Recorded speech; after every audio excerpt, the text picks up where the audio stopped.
So if you see your name with the title Mr. or Mrs., or they use our name in uppercase, this is back to Admiralty law. The legal fiction is an abstract term to explain a concept, and so is the term straw man. With debt collectors, people assume when a debt collector comes round that they have actual power. They don't. They have no power whatsoever. They only have the power that you give to them. Don't obstruct me. I'm not obstructing you. Right. Show us the warrant. So we don't consent. You need our consent.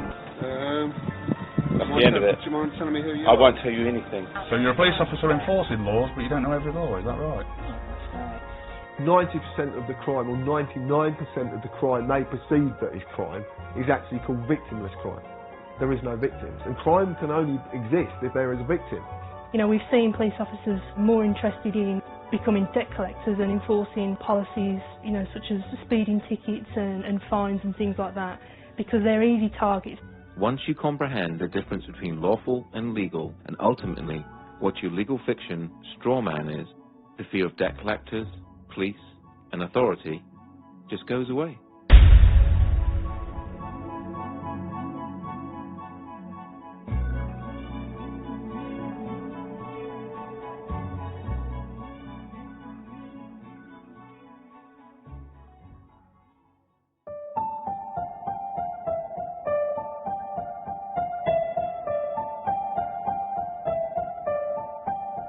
If you live in the UK, you are led to believe that the Queen is the only sovereign. This is wrong. The Queen is given authority through the coronation oath. Her oath was a binding contract between the Crown and the people of this nation.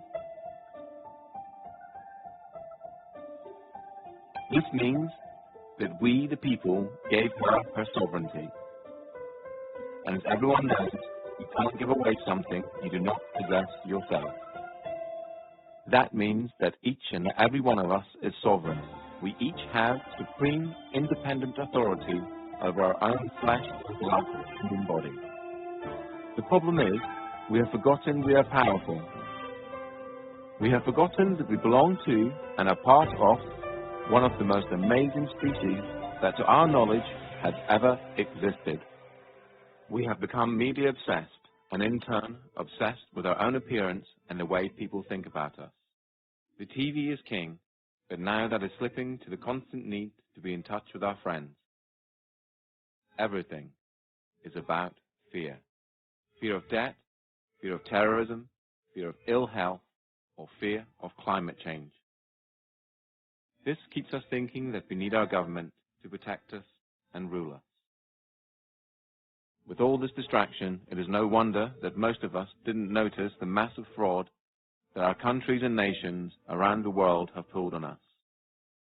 But as you will learn, government is a creation of man, and a creation of man can never be above man. They always need your consent, and this is where your power really lies.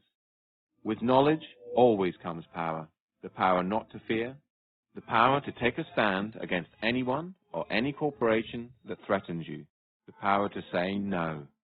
It has been said that you need to know that you're in a cage before you can escape from that cage.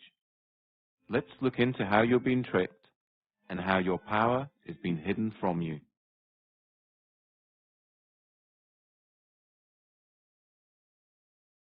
If you've never heard of the terms legal fiction or straw man, then what you're about to learn is something that sounds so astonishing that it couldn't possibly be true.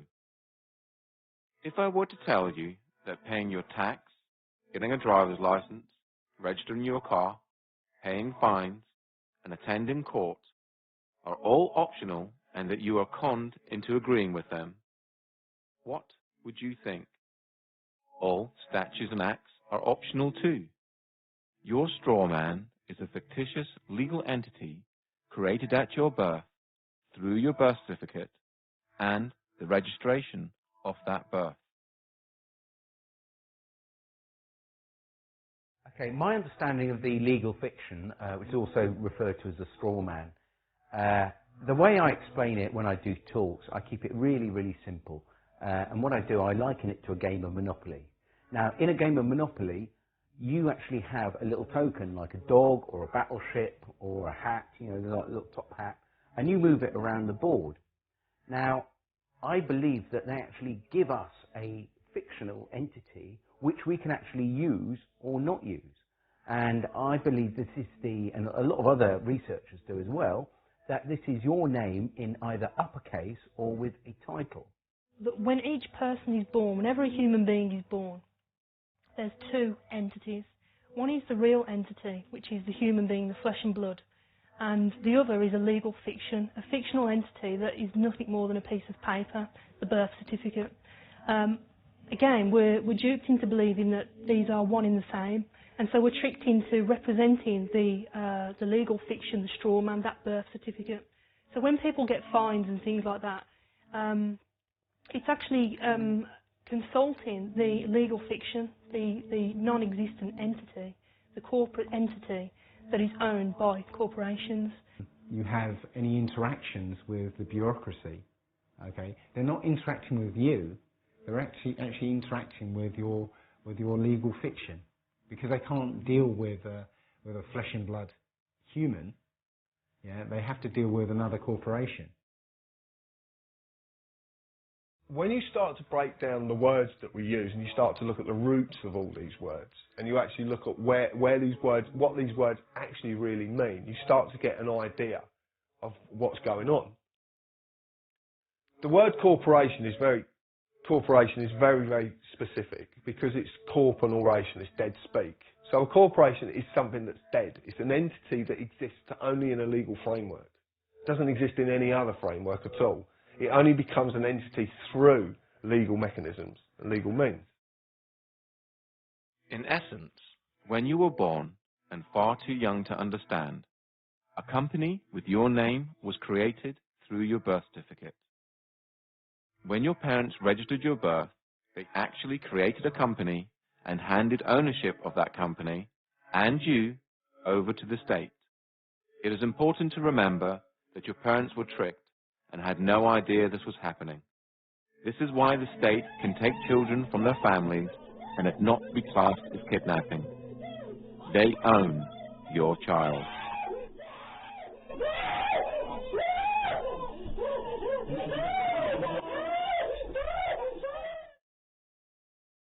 They own 1/10.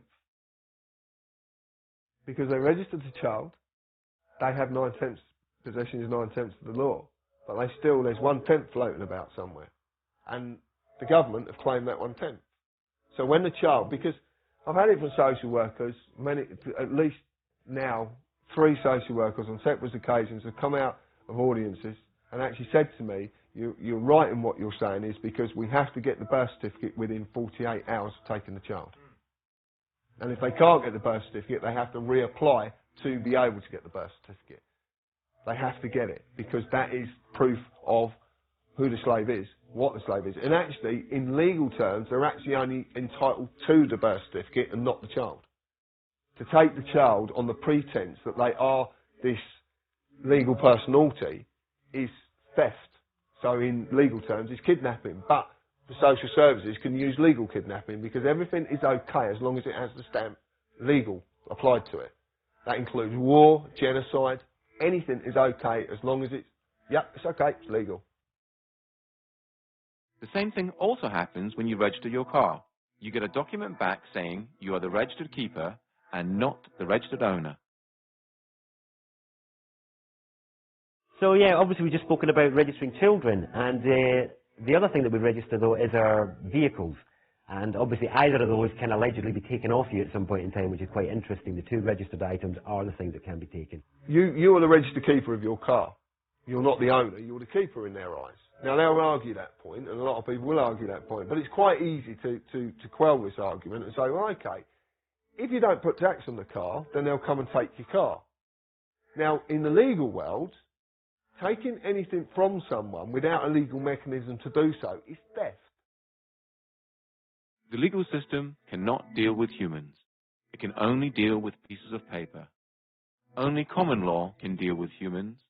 So at your birth, they created a piece of paper with your name on it, in capitals, just like any other corporation.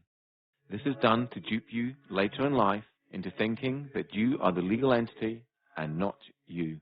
That imaginary penalties and costs are imposed on the straw man, and you, thinking you are it, pay them. And it's kind of like an overcoat, this legal fiction. You know, as soon as you put it on, as soon as they invite you to put this overcoat on, and you do so, now they can grab hold of the overcoat and throw it in jail with you in it. But until you put that overcoat on, they can't do anything to you, because you are not that name. You know, you think you are, you know, you're taught you are, but you're not. The deception is done through the manipulation of words and language.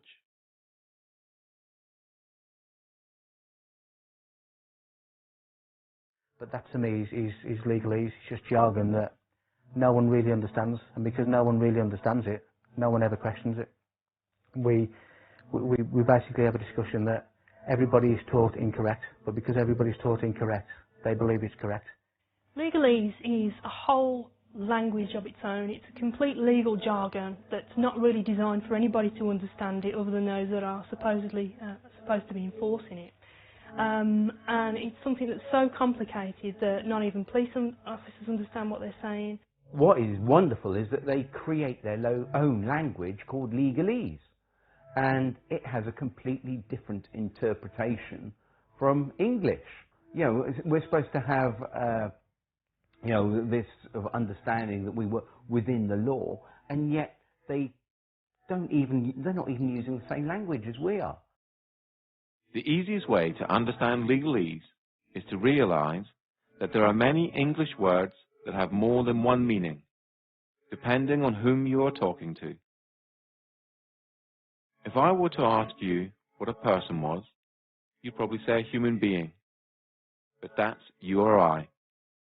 If you were talking to someone in a law society, i.e. a police officer, lawyer, judge, etc., they have a different dictionary to you or I, and person could mean company or corporation, i.e. the legal fiction. You know, if you tell a lie often enough, it becomes truth, or certainly the perception of truth. So legalese is jargon that nobody understands other than those who actually come up with a jargon that really, really deeply understand it. And even police officers don't understand it, or magistrates, or even judges for that matter.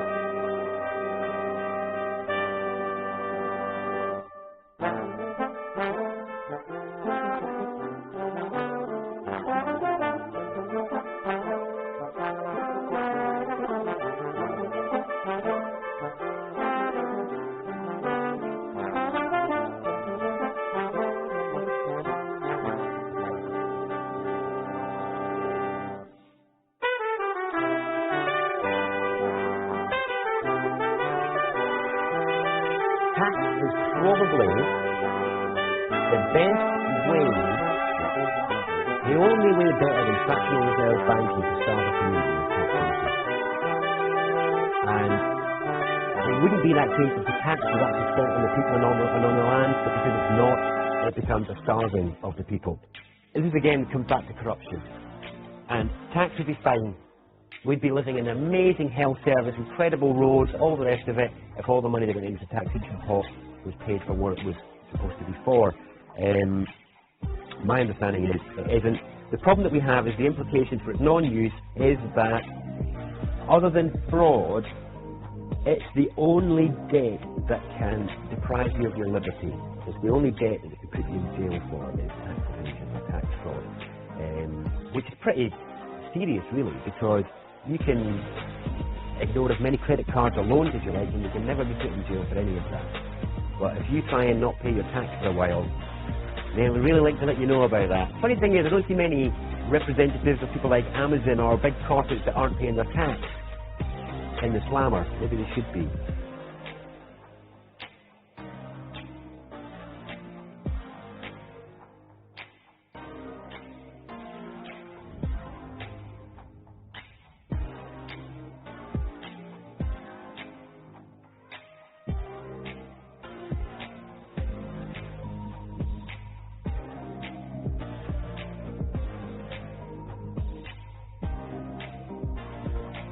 Income tax in the UK first started in 1799 as a temporary measure to cover the cost of the Napoleonic Wars.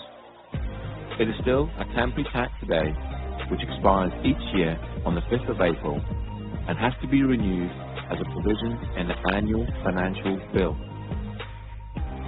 Income tax was withdrawn in 1816, but was re-established in 1842 and has stayed since. Because of this, human beings are the only creatures on the planet that pay to live on it. The government does not own the product of your labor. If they did, you would be a slave. Since they do not own the product of your labor, then taxation can be defined as theft, or more accurately, extortion and blackmail. No man can own another, so no man can own the fruits of another man's labor.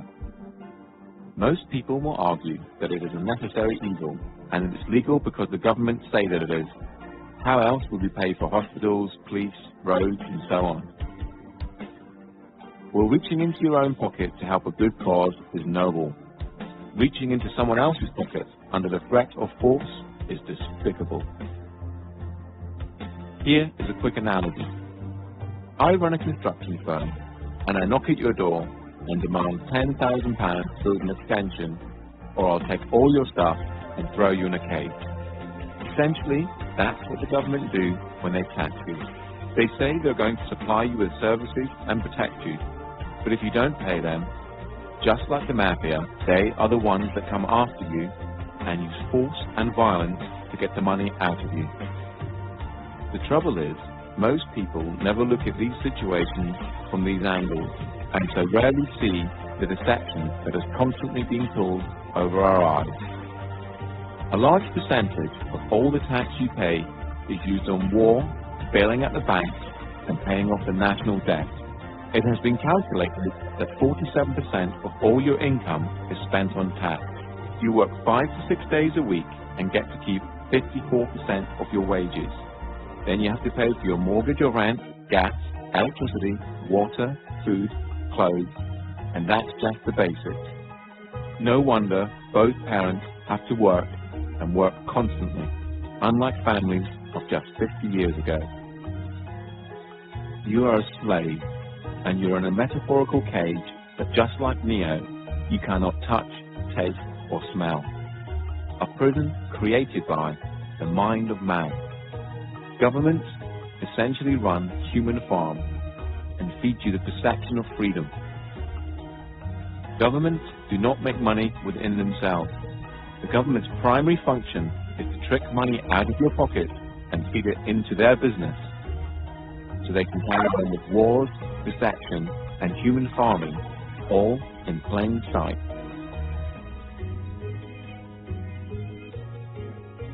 They have no lawful basis for whatever they do. They might claim they have a legal basis. Now, legal is a different thing altogether. It's essentially based on contract. You have to contract with them before it becomes law. This is a prison without bars. This is a prison without big walls to keep them in. It's just a prison of the mind. The main implication of not paying tax is that you'll grow a set of balls and you'll turn into an adult. That's the main implication.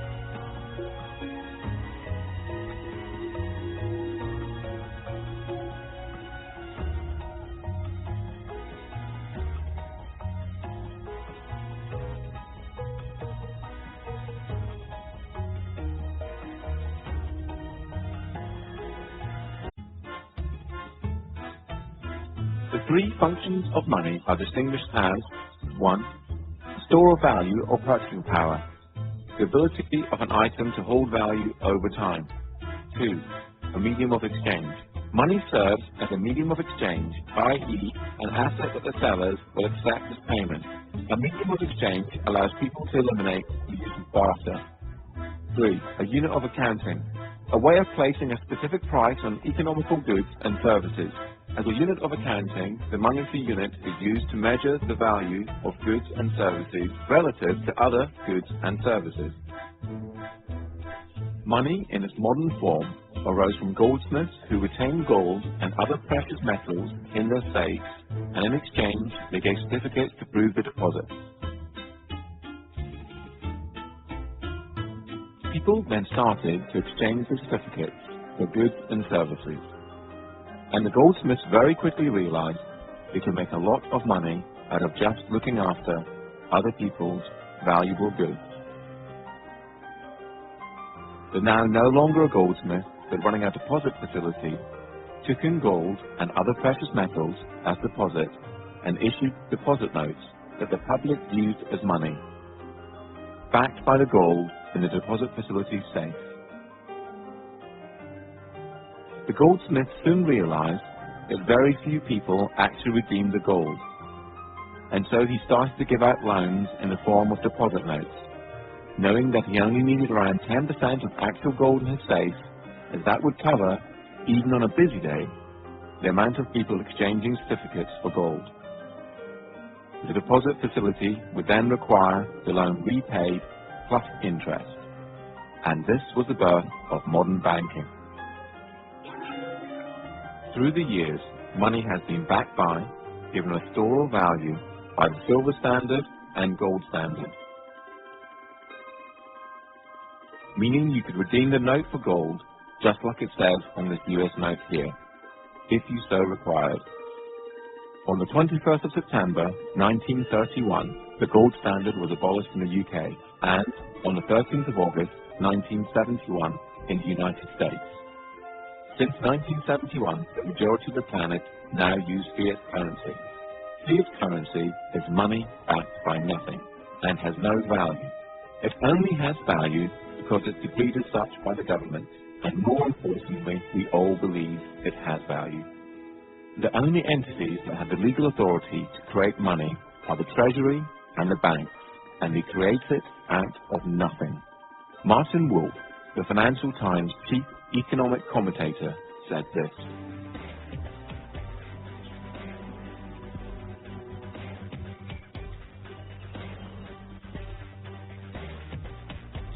only 3% of money is physical and 97% is electronic, and this electronic money is completely controlled by the banks.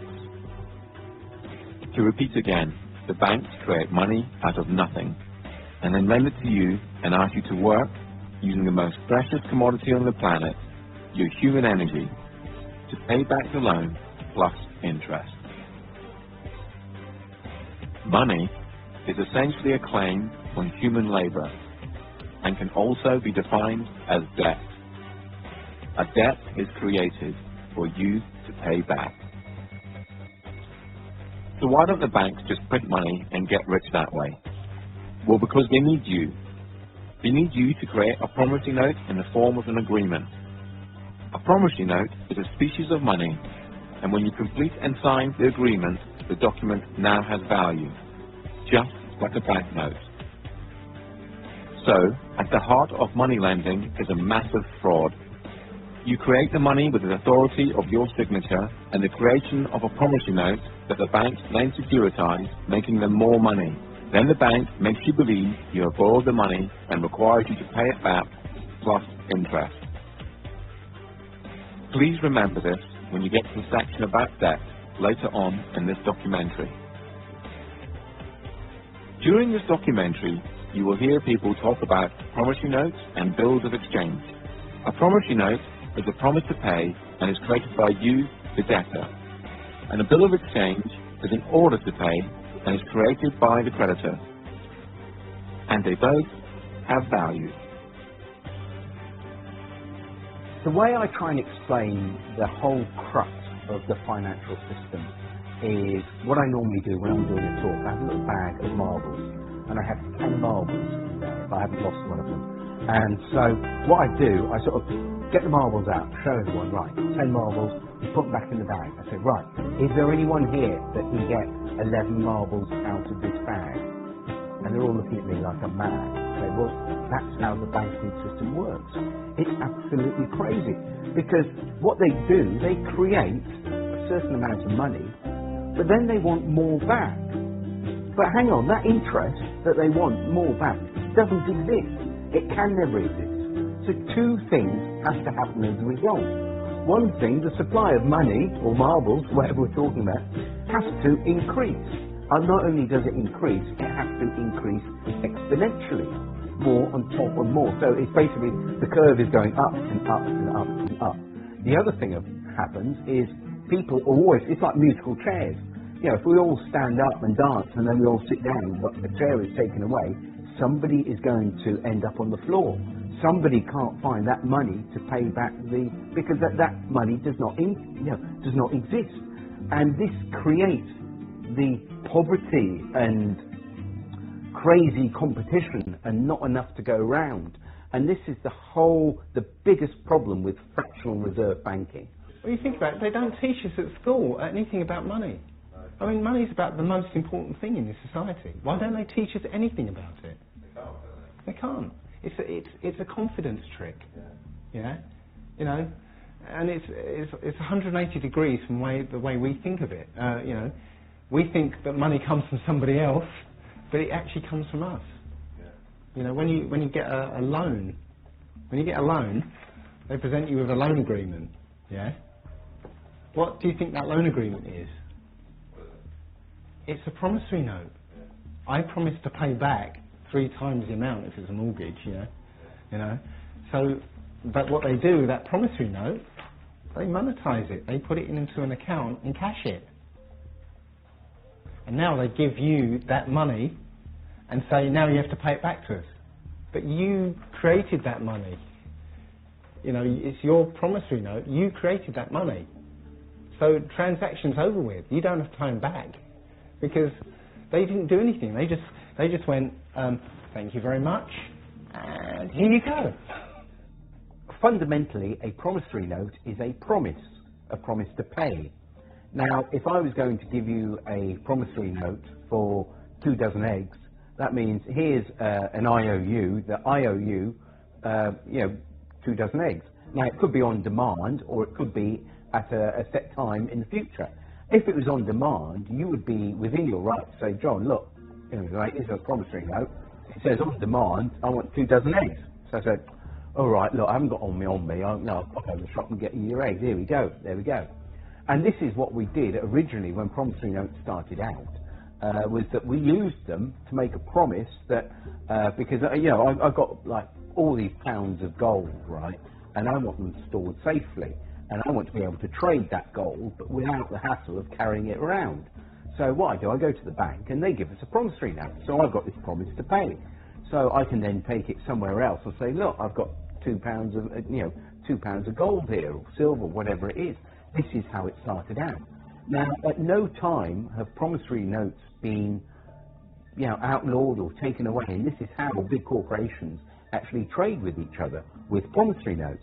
And in their memorandum or articles of association, when they set up their businesses, a lot of them will state within their documents that they will take promissory notes.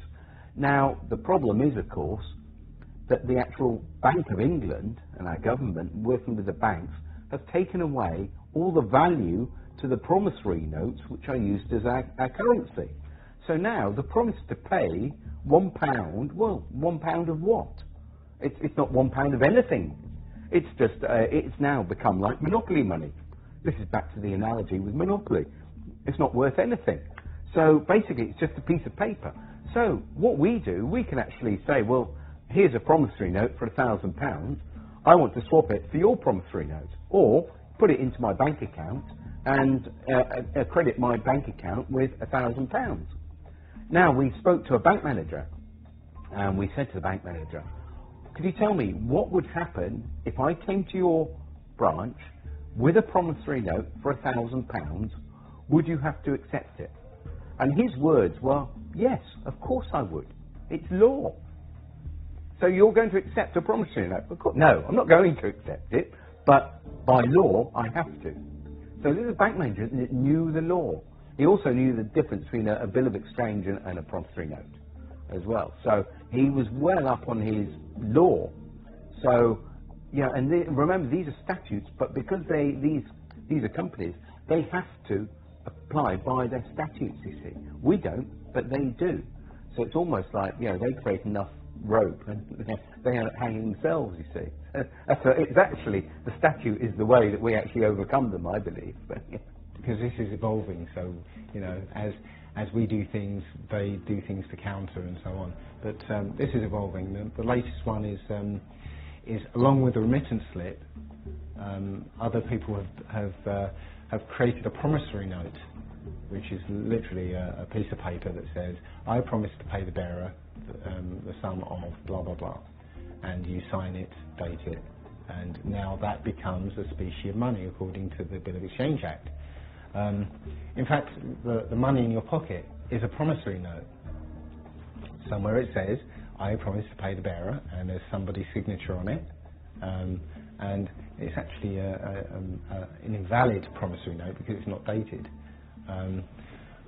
Or actually, that's wrong. That's actually wrong. It's on demand, so it is dated. It's not actually getting away with stuff. This is the thing you've got to get out of your head, because what's really happening is they're getting away with it. Yeah, no, you're right. Yeah. You're just coming back into your power and saying, no, I'm not going to give away my signature anymore. This is what you're doing. Your signature is the most powerful thing on this planet. Yeah. Your signature is worth an unlimited amount. And this is the thing we don't realise. We have the power. You can go into a bank, okay, and come away with £100,000 as a loan, yeah? What do they take from you for that £100,000? Your signature. Just your signature. You see the power of that signature now, yeah? So with your signature, if you write your promissory note, you've created money. And that money is your promise to pay.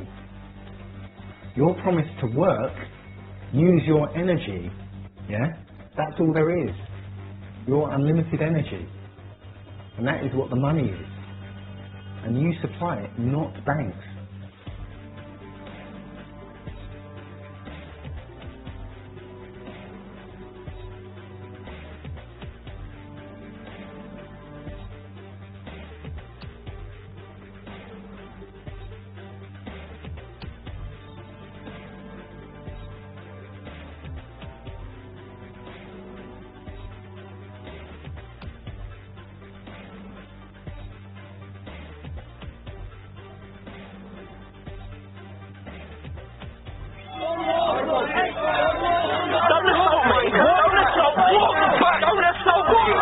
Am I free to go?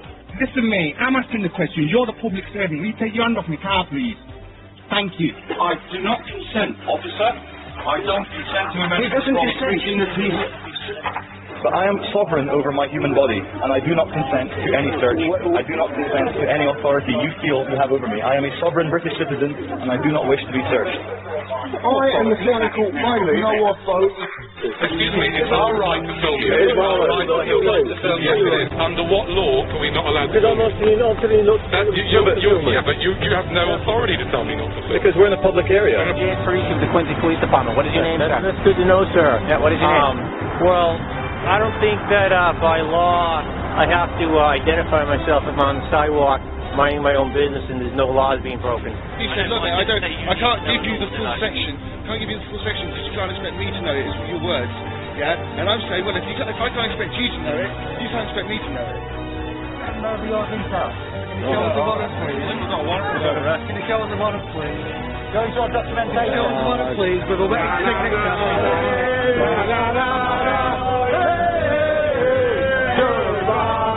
I'm not happy with this now. Okay, alright, am I being detained right now? No, you're being detained right now. Am I free to go?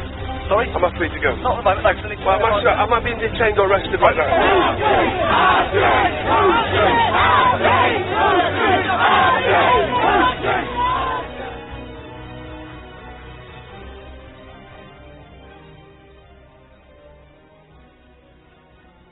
The difference between lawful and legal, as I see, is lawful relates to common law, the law of the land, the law which governs all people, the original law, which is quite straightforward. To me, it's a case of don't cause any harm or loss or damage to any person, and don't cause that to happen to anybody, and everything's good. And you know, that's pretty straightforward and simple. Everyone can understand what that means.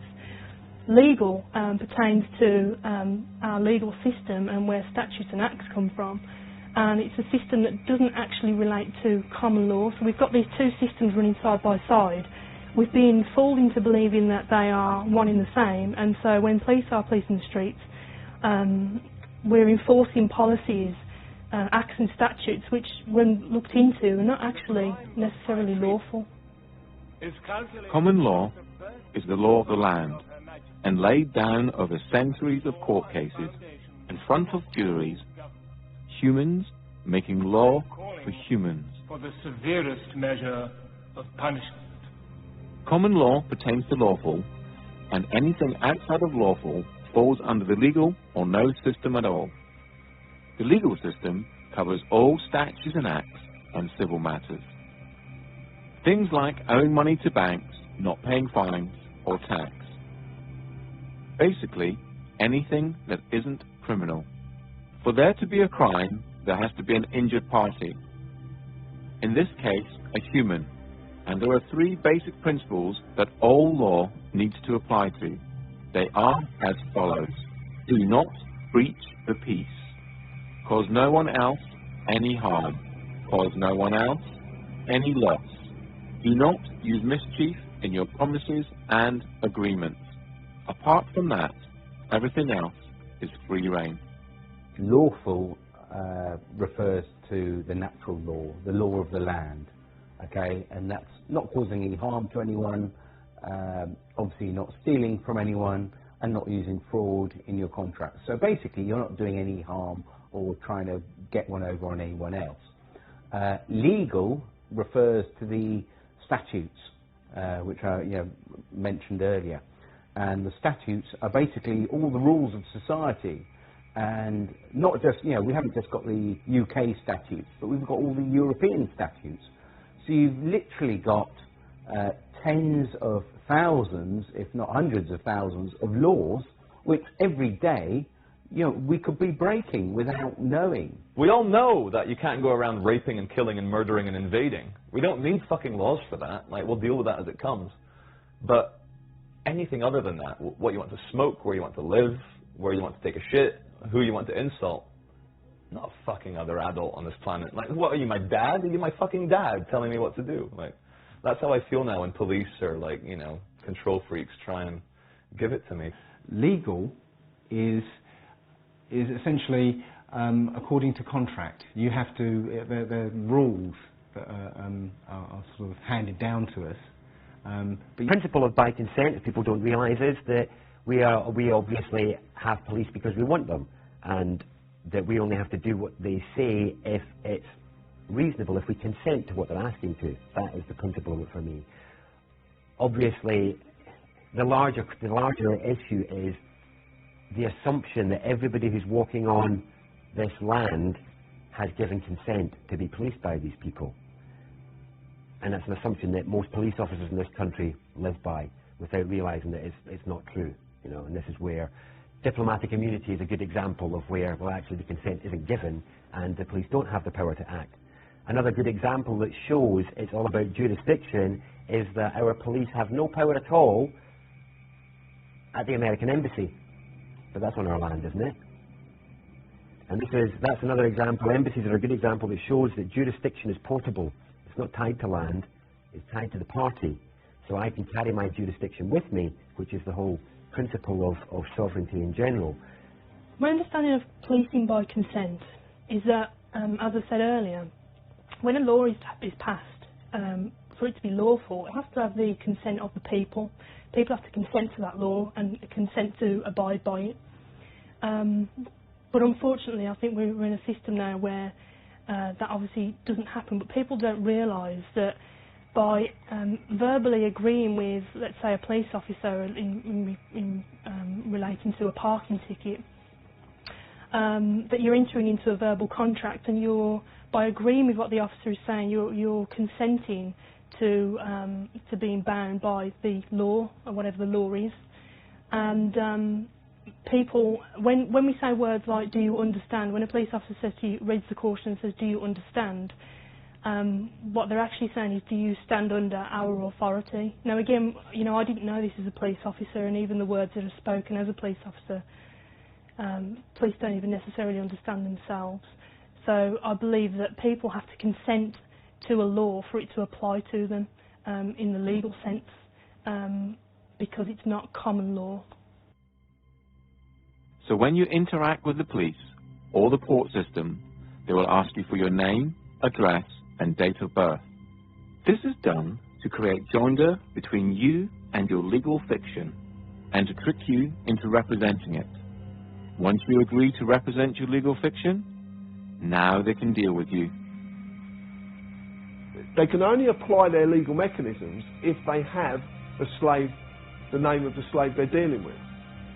If you state, well, I don't want to give my name, then they can't apply the mechanisms to you because they have no name for their paperwork. And remember, all their systems work via paperwork. It's all paperwork. I think you might be wanted. Well, if I'm wanted, what's the problem? Could be arrested. Well, then arrest me then, innit? I need to establish who you are. No, you don't. If you think I'm the person that's wanted, arrest me, innit? Where do you live? Tell me your date of birth. What? I'll give you what? I want your details now. Lock me up for what? Give me your details. Give me your details.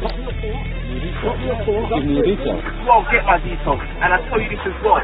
Yeah, I tell you this as well. I'm not a criminal. I'm a peaceful man sitting out here. I just burn down the system of corruption and pollution that I represent. But in the meantime, I'll leave you to it. But obviously, if there are any problems, then I'll have to come back and obtain your details and speak to you further. Look, you have no right to just leave me to it. You have no right to say you're going to come back and ask for my details. I'm me, he's him, yeah. You're you. That's our details. Oh yeah, yes. Am I obliged to give you my details? I've spoken to you. Yes. Yes. Wait a second. You have my details. Am I obliged to give you my details? Oh, great. Okay. How are you defining stuff under the crime definition? Am I obliged to answer that, sir? I do not wish to answer any questions, sir. You don't have some stuff, can you? Am I obliged? You're not no, obliged. I'm not obliged. No comment. What are you doing? Am I obliged to answer that, sir? No? No comment. Okay. Are you going to answer any of my questions? If I'm obliged, I will, but if I'm not obliged, then I won't be answering any questions. Oh, that's fine. Are you going to tell us your name or not? Am I obliged? And then you're getting out your van and coming over and trying to intimidate me. Go back in your van and go away. There'll be no complaints. Stay here. I'll be speaking to your sergeant about all of you. Right, so you're demanding now, are you? Or are you requesting that I give you my details? Right, well, I would politely decline your request. Why is that? What's your reason for declining? Privacy. You got ID or driver's license on yourself? Yeah. Nope. I don't do it. What's your name and badge number? Officer Carlson, ID 7345. Let me entertain him, or free to go? Free to go whenever you want to. Thanks, sir. I'm asking again, am I obliged to give you my details? I'd like to, I'm going to do a name check. I got it. I'd like to see it. I got it. If you're banned, Oh, yeah. Okay. What I'm asking you again, I know you'd like to, but the reason, just to explain to you, the reason I don't like to give my details is because I don't trust where those details go. Do you understand? You know as well as I know, sir, that in order for you to ask me my name, you have to suspect me of committing a crime. You know and I know that you don't suspect me of committing a crime. You're just poking around where you don't belong. Okay, there's no problem, officer. Constable. Basically, under section 163 is very simple. That someone has to check Of course you are. And I know I'm not obliged to give any details whatsoever. However, I'd like to know, is there a problem? I don't even have to speak to you unless you're going to arrest me, mate. You got some mental health problems? No, mate. No, I just know my right to remain silent. Well, Yes, you did, mate. When the camera was not on. That's what you said. Okay? Right, no, I haven't got a contact phone number. I'm not obliged to give any contact phone number. All I would like now is my card back. I've not accepted any paperwork from you guys, and I want to go on my way. I'm going to be detained right now. Legally, you're meant to confirm your name and address to me. Lawfully, hold on, lawfully. Yeah, lawfully. You're supposed to answer me. You're a public servant. but yeah, what? No, you can't see my ID. Can I see your ID? I'm glad you brought that up. Can I see your ID? I see your... I'm over the vehicle. You're going to have to give us details, okay? I don't have to give you any details. You're going to have to. Call the sergeant, mate. I don't have to give you any details. No, ma'am, you may not. I'm talking to you and investigating something now. You're investigating me for what crime? There was a crime. Okay. then there's no probable cause or reasonable suspicion for me to provide ID. Because. And then what would you do if I was to say that I don't have a name? Like, well, how would you look me up or anything like that? Well, we wouldn't. Because if I stop you like this to have a chat, and I ask for your name, you don't have to tell me. Yeah, no, I'm just glad you know that, because a lot of police officers where I'm from don't actually know that. You don't have to give me a name. The only time you have to give me a name... You've caught me breaking the law. Or, well no, even then you don't, because you can be booked in as unknown. The only time you're legally obliged to give your name, address and date of birth is when you drive in a car. If you haven't broken any laws, you don't have to do anything. You don't have to interact with the police if you don't want to. If they come up and try and engage you in conversation, and you haven't done anything, then you don't have to engage in conversation with them. You can you're free to walk away. If they want to detain you, they need reasonable grounds to do that. And if they don't have reasonable grounds to do that, then they're actually in breach of their oath, and they're liable. With statutes and acts, the consent of the people, those are the people that are there to govern, has not been obtained. And so, you know, it's frowned upon. It's very much a grey area, and police are being used to enforce statutes and acts of the legal system, and not really understanding what that means and what it means as a police officer to police. I believe that Black's Law Dictionary states that a statute is a legislative rule of a society given the force of law by those who consent. So a statute it doesn't actually say a statute is a law, it says it's a legislative rule of a society given the force of law, but only by those who consent to being in that society or consent to the fact that consent to the law. So if you say to a policeman when they stop you, I'm sorry, I do not consent, I do not understand, that is, I do not stand under you, then you can step away from that. But it's important that you uphold the actual natural law. And of course the policemen and magistrates and also the Queen, they all state oaths to the law of the land. So you can ask an officer if he's actually, are you on your oath? So it's important that we can actually get them on their oath, because they don't swear an oath to uphold the law of the sea or statutes. They swear an oath to uphold the law of the land. If you're pulled up by the police and the police say to you, can I have your name? And you say no, which is, officially you don't have to give your name. It's actually on the Metropolitan Police site itself. It actually says you don't have to answer their questions. But if you don't answer their questions, they're going to do one of two things. If you get a good copper, they're going to go, okay, not a problem, you haven't really done anything wrong, we'll leave you alone. You get a bad copper, then you're going to get dragged to the floor, roughed about, cuffs on, you'll be dragged down the station, where you will be bullied and coerced into giving your name in the end. And if you don't, they will just keep you as long as they possibly can. To lock any human being in a room that they can't leave, and especially in a room that has the very, very bare essentials, is torture. So remember, if you haven't broken any laws, no one has the right to tell you what to do. We are all equal in the eyes of the law, from the Queen to the police and to you or I, and we are all innocent until proven guilty. So if a policeman stops you in the street and you haven't broken any laws, do not comply. Always ask, am I detained?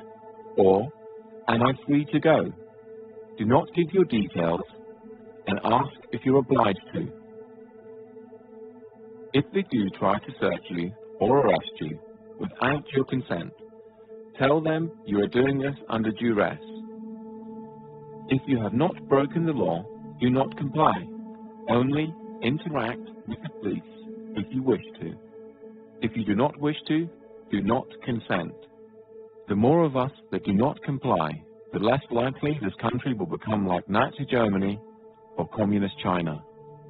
The police swear an oath to the Queen, so ask them if they're under their oath. If they reply yes, they are bound by said oath and can only uphold common law.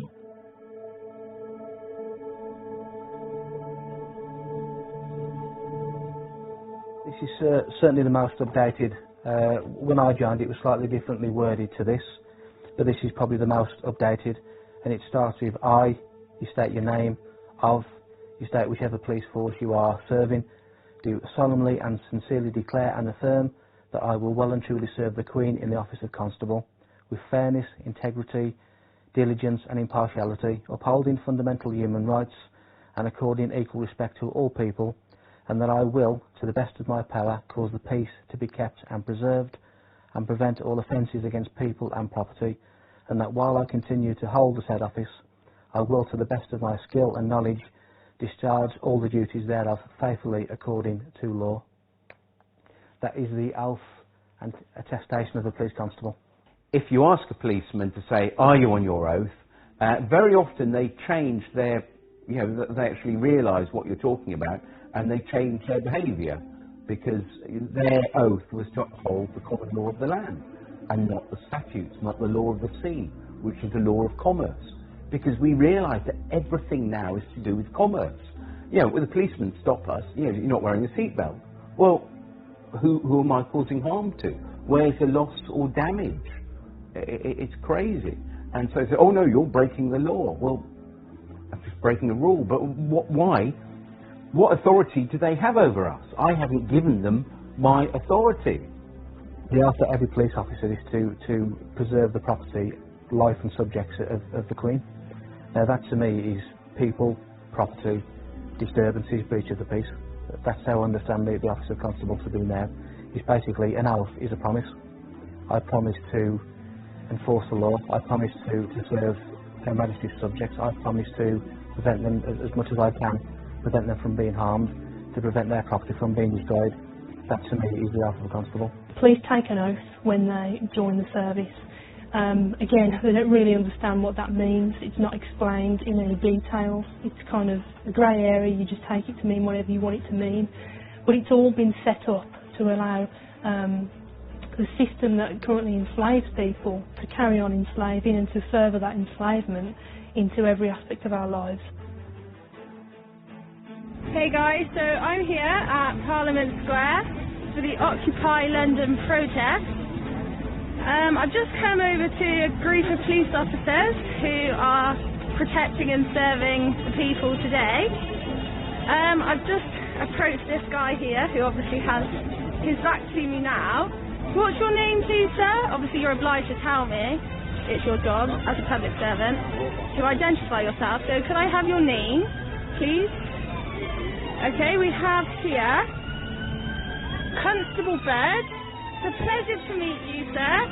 I have here about 200 copies of the UK police officer's oath of office. I've just asked them if they know their oath. They've gone very quiet on me. This isn't an attack on you guys, just so you know. Like, I'm not trying to cause trouble with you or anything.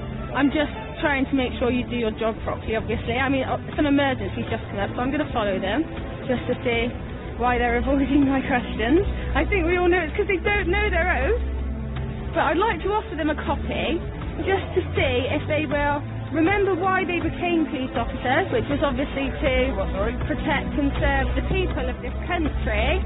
But if during their programming and their training and stuff have forgotten who they actually went into the job for, I'd like to remind them. I still have the oath in my hand. Look, you can feel the copies. They're walking away from me. They don't want to hear it. My aim at this protest is obviously to help the police remember their oath, to remember what it is that gives them this authority in the first place, and hopefully they will honour humanity and uphold. Let me just read their oath to you guys. Look, they're really walking away from the square and everything. They don't want to hear this at all. I, so-and-so of wherever, do solemnly and sincerely declare and affirm that I will well and truly serve the Queen in the office of Constable with fairness, integrity and diligence and impartiality, upholding fundamental human rights and according equal respect to all people, and that I will, to the best of my power, cause the peace to be kept and preserved and prevent all offences against people and property. Where was I?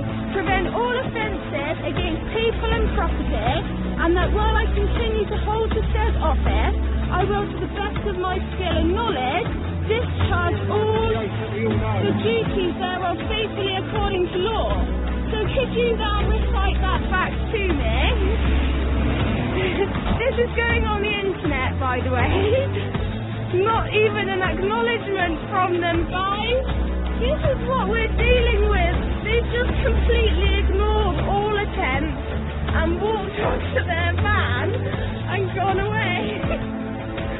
What are we supposed to do? I'm not giving up. I've got about 200 copies of their oath of office that I'm going to give out to them, and I'm going to ask them to uphold it and say, will you honour this oath and remember why you started this job? And hopefully, fingers crossed, some of them remember that it's the people that they work for. So wish us luck, guys, because we're on a mission to convert these guys to truth and love. Wish us luck. Namaste.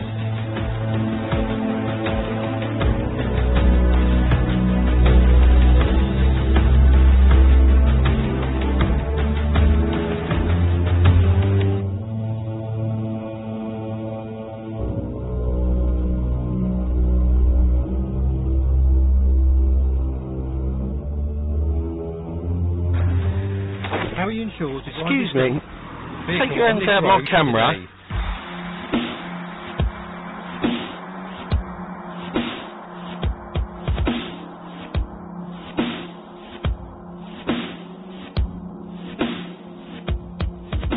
So I've seen many sort of videos on YouTube and the like recently where people have been filming encounters with police officers, and they've basically been told that they can't film. Well, if you look at the Metropolitan Police's official website, it actually states that you can film police officers. If it's in the public domain, if it's in the private domain, then obviously that may well be different, because there's certain laws of corporations and whatever that may prevent that. But certainly if you take a camera or a phone and you record the encounter, there's nothing illegal about that at all. It may be help as a witness, as an accurate account of what's being said, so there's sort of no ambiguity at a later stage. But certainly not illegal to film anyone in a public domain. There are simply no laws preventing you from filming in public. This also includes the filming of the police performing their duties. Here is a letter that was sent in 2010 to all police stations regarding filming in public. Dear colleagues, guidance for photographers. I am writing to you in my capacity as chair of the ACPO, Communications Advisory Group, which sits in the presidential business area. There have been a number of instances highlighted in the press where officers have detained and deleted images from their cameras. I seek your support in reminding your officers and staff that they should not prevent anyone from taking photographs in public. This applies equally to members of the media and public seeking to record images who do not need a permit to photograph or film in public places. ACPO guidance is as follows. There are no powers prohibiting the taking of photographs, film, or digital images in public places. Therefore, members of the public and press should not be prevented from doing so. We need the cooperation with the media and amateur photographers. They play a vital role as their images help us identify crime. We must acknowledge that citizen journalism is a feature of modern life, and police officers are now photographed and filmed more than ever. Unnecessarily restricting photography, whether for the casual tourist or professional, is unacceptable, and it undermines public confidence in the police service. Once an image has been recorded, the police have no power to delete or confiscate it without a court order. Yours sincerely, Andrew Trotter, Chief Constable, Chair of ACPO Communications Advisory Group.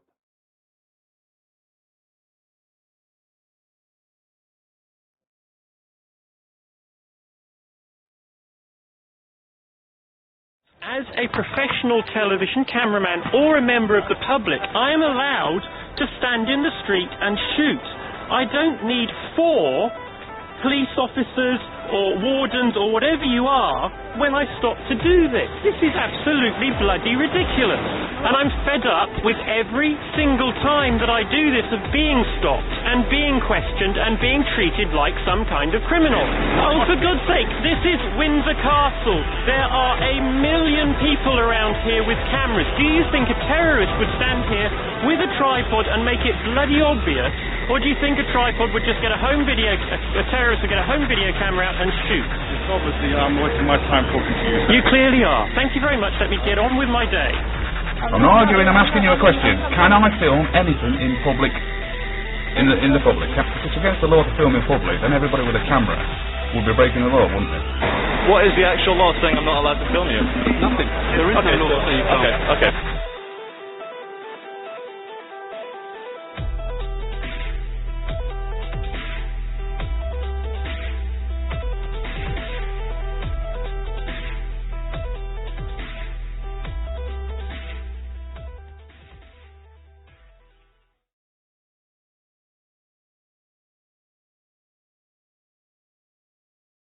There is only one act that gives police blanket powers to search the public, and this is Section 60 of the Criminal Justice and Public Order Act 1994. But this needs to be authorized by an inspector or above, and only if he or she suspects that instances involving serious violence may take place and that persons are carrying dangerous instruments or offensive weapons. The order will cover a specific area, normally a town or suburb, for a period of no longer than 24 hours. In a nutshell, if there has been a riot or a gang fight or something of that nature, a Section 60 may be brought into force, and anyone in that area can be searched without reasonable grounds for suspicion. All other bases for searches need reasonable grounds for suspicion, and they must follow Go Wisely. Officers conducting a stop and search will work through a process called Go Wisely. If officers do not follow Go Wisely, they leave themselves open to an assault allegation and the search itself being unlawful. The police currently have over 20 stop and search powers. They are mainly for weapons, drugs, stolen property, or articles intended to damage property. Those made using powers from Section 1 of the Police and Criminal Evidence Act, commonly referred to as PACE searches, are the most common. Go Wisely is a mnemonic that was created so the police could easily remember the terms laid down in Section 1 of PACE. Section 1 of PACE is the foundation document for all searches that require reasonable grounds for suspicion. In this modern age, it is very easy to download the documents from the website supplied, such as Section 1 of PACE, a breakdown of Go Wisely, etc., and keep them on your mobile phone, so if you do ever have an encounter with the police, you have evidence straight away to show them that you know what they require to make the encounter legal. If a police officer insists on searching you, do not resist. It will only end one way. Tell the officer that you're alarmed and distressed and you are being searched under duress, and make it very clear that you do not agree with the search and only sign the paperwork if you want to. Signing the paperwork means you agree to being searched. Take a lesson from the previous section and always film your encounters with the police. This tactic works twofold. Normally, when you pull a camera out, the police completely change their attitude and work to a more professional standard. Secondly, you have evidence of the entire encounter in case the police officer tries to make any false allegations against you. If you are being searched under the Misuse of Drugs Act 1971, the police officer must comply to Go Wisely as laid out in PACE Section 1. The root power for the search comes from PACE Section 1, and they must adhere to it. If the police do not follow PACE Section 1, then the search can be considered unlawful and an assault charge can be filed against the officer or officers, as with R v Bristol 2007, where the police refused to give their name and the station they were dispatched from. From the mnemonic, go wisely, the most important aspects for you to question are grounds, object, and lawful reason. Ask the officer what are the grounds for the search and the object of the search, what he thinks he will find, and what laws allow him to do this. This is important because the police have to justify why they have stopped you and record this, and asking the questions makes it harder for them to stop you without reason. The point to all this information is, the police cannot search you unless a Section 60 is in place without reasonable suspicion. You can, in such cases as a drug search, refuse by not giving consent, as laid out in the Drugs Act 2005.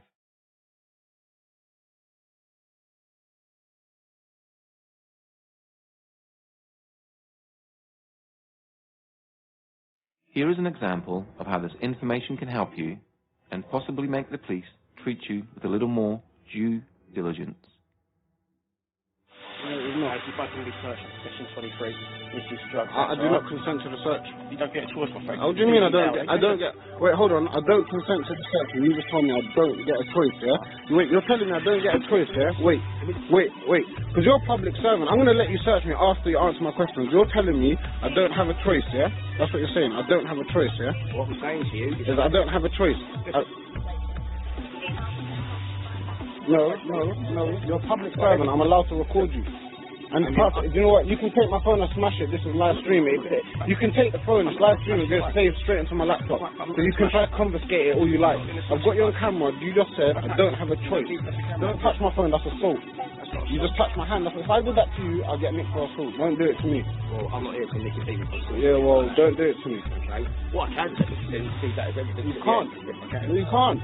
It doesn't matter because I still got it on my laptop. It's a live stream. Go on. What are you searching me for? What are you searching me for? You come out that bin. Yeah, his hand comes down and drops into behind the bin one. Alright, yeah. Alright? Yeah, you.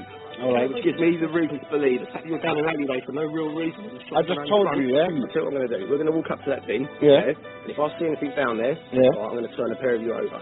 Alright, cool. Then we're good, yeah? Walk up then. You walk up. I'm going to walk after you, my friend. You're a public servant and you're not following your duties properly. Your duties are to uphold the law of the land, and that's it. Nothing else. Nothing else.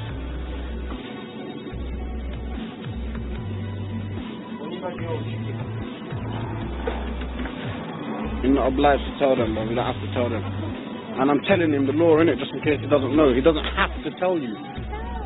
I will not calm down. You don't have to tell them your name, so if you want to, you can, but if you don't.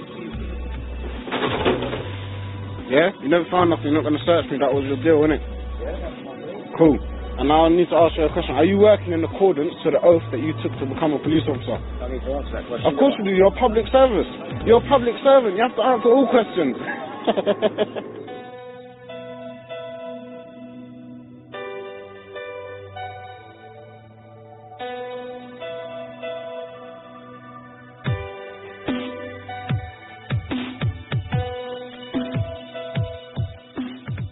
How do you feel about being searched for knocking on the door? I feel like an animal. I feel like I'm being thrown against the wall and told to enter my pockets. Yeah? This is like a legit gang. How often do you get stopped and searched? Every day. Every day? Every day.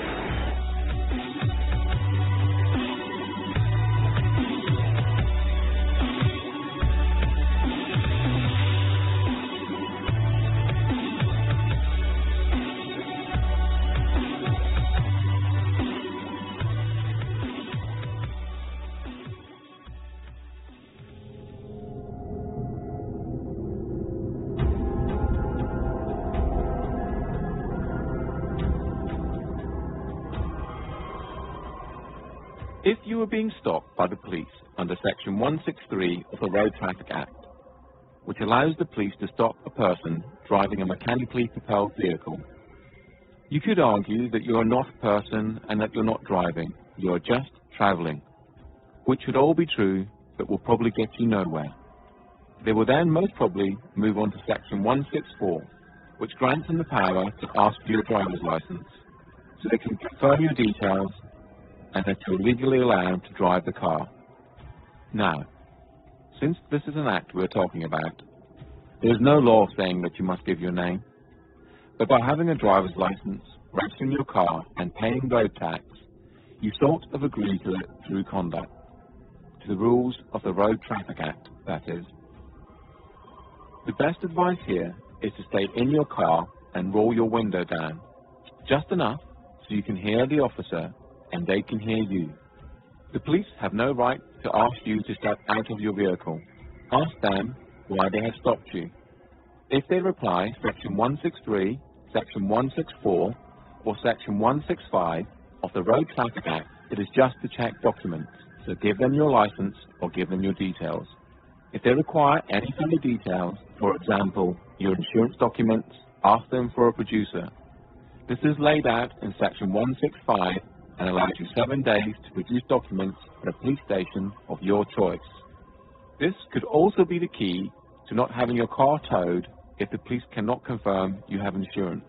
It is clearly laid out in Section 165 that you have 7 days to produce your documents before it becomes an offence. The police have no right to grab your keys out of your vehicle if they're stopping you under Section 163, 164, or 165 of the Road Traffic Act. If you wish, respectively decline to answer any other questions. Officers have to be in uniform to enforce the Road Traffic Act, as it is a statute. Plainclothes officers cannot use Section 163, Section 164, or Section 165 of the Road Traffic Act, or enforce any statutes or acts that do not contain a criminal element. Through extensive research, the makers of this documentary now believe that the majority of pace, stop and searches and stops under the Road Traffic Act, Section 163, are for intelligence gathering purposes, and this is why they are on the increase and officers are not trained or forced to remember the wording of individual acts, as it would contradict with what they are doing.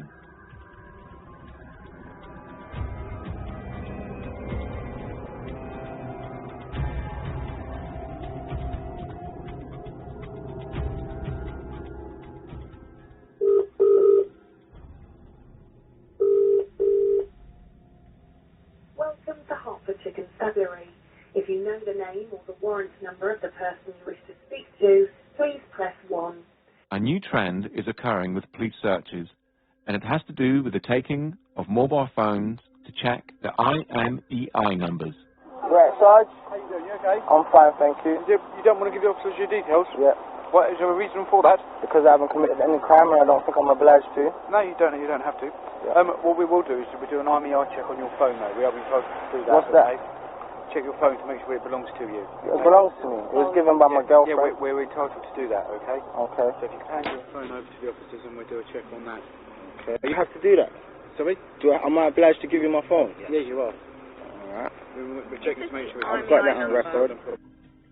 Now everyone has a mobile phone, and I would think it very difficult for them to say they had reasonable grounds to suspect that the phone was stolen, unless the officer's information was intelligence-based. After an extensive search online, nothing came up, so I called the police to ask them. Here is that conversation.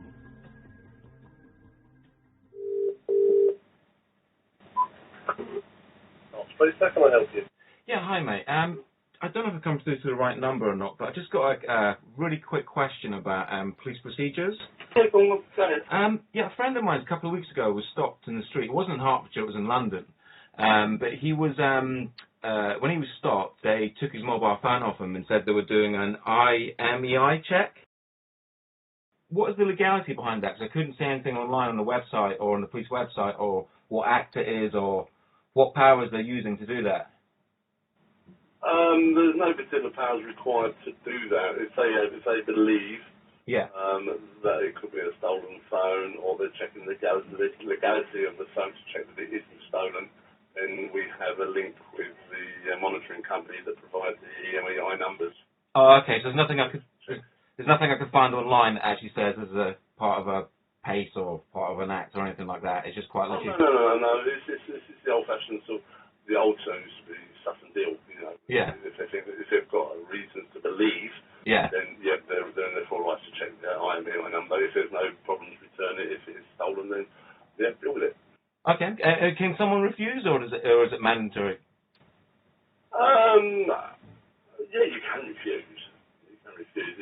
But if they've got reasonable cause to believe, then they can take the phone and the person to the police station for further inquiries. As you can hear from the conversation, the police need reasonable grounds for suspicion. That means they must suspect that your phone has been stolen before they can take it and perform an IMEI number check. This seems to be a new police tactic to try and gain your details through underhanded and mischievous means.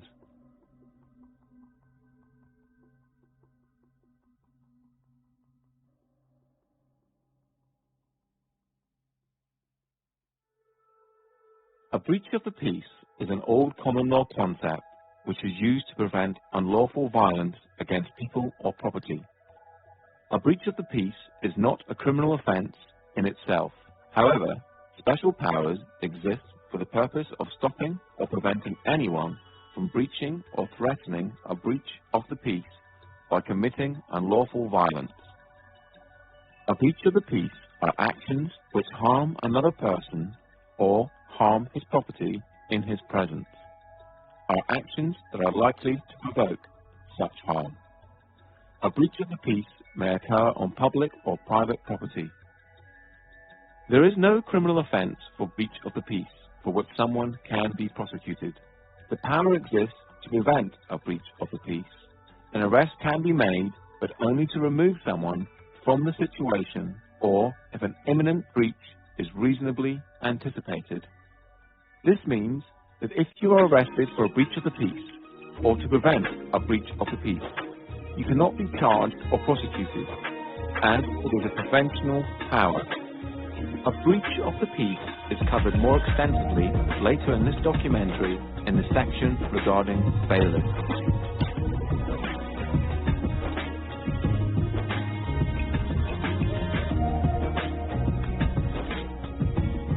Section 5 is probably one of the most abused powers the police have in their arsenal, and a police officer can arrest without warrant if he believes you are in breach of this section.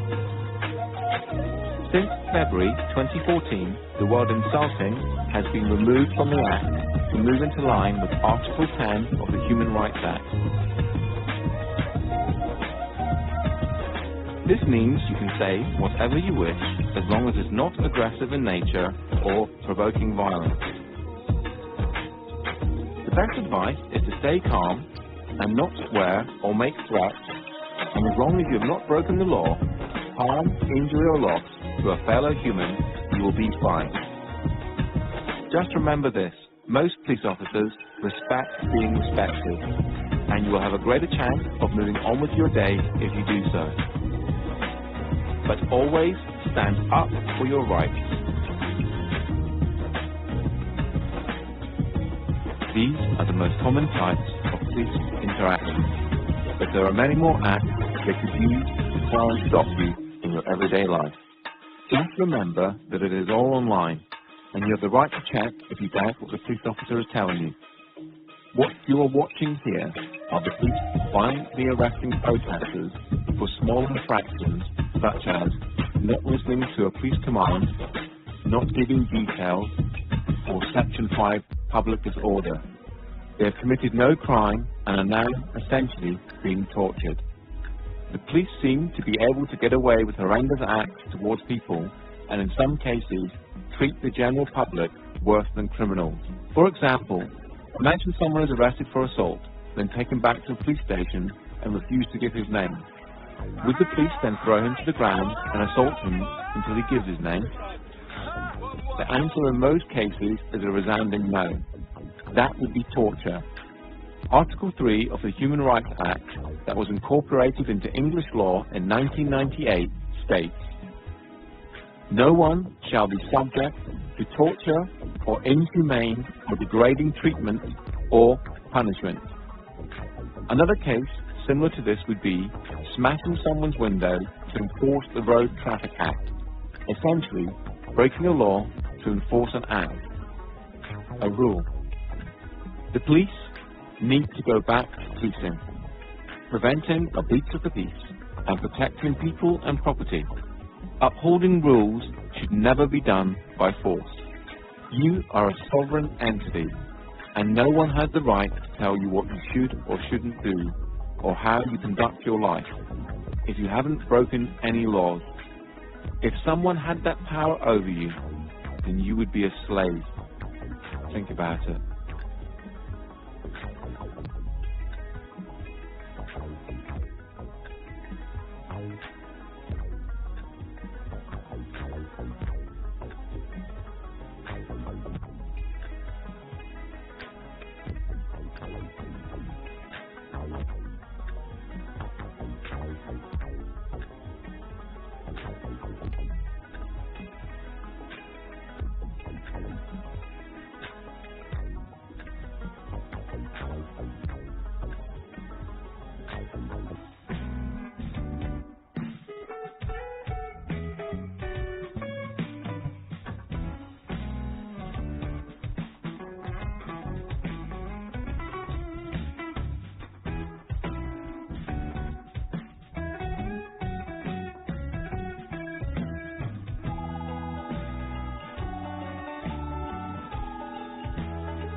As covered in the first part of this documentary, money does not exist. It is a figment of our imaginations and is backed by nothing. When you borrow money from a bank, they don't take it from their vault and give it to you. Instead, you fill out an agreement, sign it, and they tap on the computers, and hey presto, the money is brought into existence. For a contract to be legal, it must have equal worth.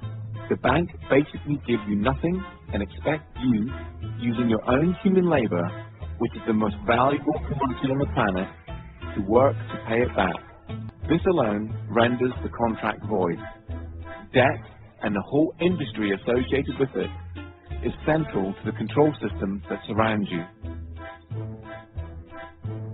Possibly the only times that you feel intimidated in your life is for police encounters for non-criminal activity, and when you owe money to a creditor, and then consequently the debt collectors or bailiffs they send after you.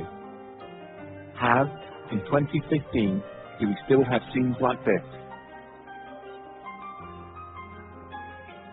Contracts and debt can never be remedied by force. We will show you that debt collectors and bailiffs have no powers, except in very extreme circumstances, and only as a last resort, meaning everything you're watching here is completely unlawful. Even when force is authorized, it is classified as reasonable force and cannot be used against a human. Owing money is not a crime, and you can never go to prison for not paying a debt. The whole of the debt industry runs on fear and ignorance. So now when debt collectors call, the first thing, well, not that they call me anymore, but if they did call me, I think now the first thing I would do is say, thank you very much for paying off my debt. That's really kind of you. And I said, what do you mean? I said, well, you bought my debt. You might have only paid 10p in the pound for it, but as far as I'm concerned, you've paid off my bank account. Thank you very much. I really appreciate it. So, yeah, and the great thing is you can have a laugh with them, because you don't take it. What happened when they first started calling me, I used to get really nervous and my voice would start going all wavy and, my heart would start going and I'd be on the phone to them because I felt really guilty because I felt I'd done something terribly wrong getting into debt, And then I realised that the whole system is designed to get us into debt and designed to, the fact is the debts can't be paid off. And every single politician that comes on the television and says, oh, we've got to make cuts and, we've got to do this, and they're trying to cut our little local hospital down here in Swanage. Well, the fact is that it doesn't matter how many cuts we make, we can never pay off the national debt, or we can't even keep up with the interest on it because it's growing exponentially. And so this is all part of this control mechanism to keep us poor, to keep not enough to go round, when in fact, you know, if it wasn't for the money, we would have complete abundance. With debt collectors, people assume when a debt collector comes round that they have actual power to do something to you, anything to you. They don't. They have no power whatsoever. They only have the power that you give to them. They're kind of like third-party, you know, strangers, interlopers. You know, they're kind of interfering in your financial affairs. You know, you didn't contract with them. You know, you don't know who they are. They've just turned up on your doorstep, demanding money. You know, who are they? You know, so what they do is they bully you or trick you into contracting with them.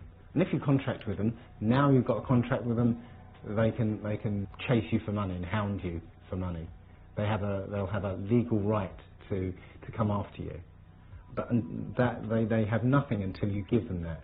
And one of the tricks they do is they might say, yeah, give us £1 a week or £1 a month. Yeah, just give us £1 a month. You know, that sounds kind of reasonable. You know, especially if you really genuinely believe that you have a debt to pay. Yeah, yeah, it sounds quite reasonable. But as soon as you start paying them £1 a month, you've just said that you owe them something. So you've contracted it with them. So now that you have to pay them the amount, and that's what usually happens. They'll come after you for the full amount because now they have the authority that you've given them to chase that amount. I've got very little time for debt collectors. I think I've called them everything from the detritus of the human psyche to the starved baton bearers of old that would wait around a corner waiting to pounce on the innocent and the unwary and those unable to defend themselves. Because the funny thing about debt collectors is, as soon as you show you know what they're talking about, they disappear. So they are actually only there to bully money from those who don't know how to take a stand or don't know what their rights are. Yeah, a very low opinion of debt collectors. To the people who are worried about debt, let me quote a friend of mine who I will call Jay, because I'm not going to name him because he still works for the Royal Bank of Scotland. He's a credit risk underwriter for Royal Bank of Scotland, quite high up. And on the trading floor and all the kind of stuff he does, they have a saying: the only person that owns a debt is the person who worries about it. And it's as simple as that. Don't worry about your debt. It's not real. Okay, it's real in the extent you fucking agreed, but it's not. No one's going to die, nothing bad's going to happen, no one's going to get thrown in debtor's prison because it doesn't exist anymore.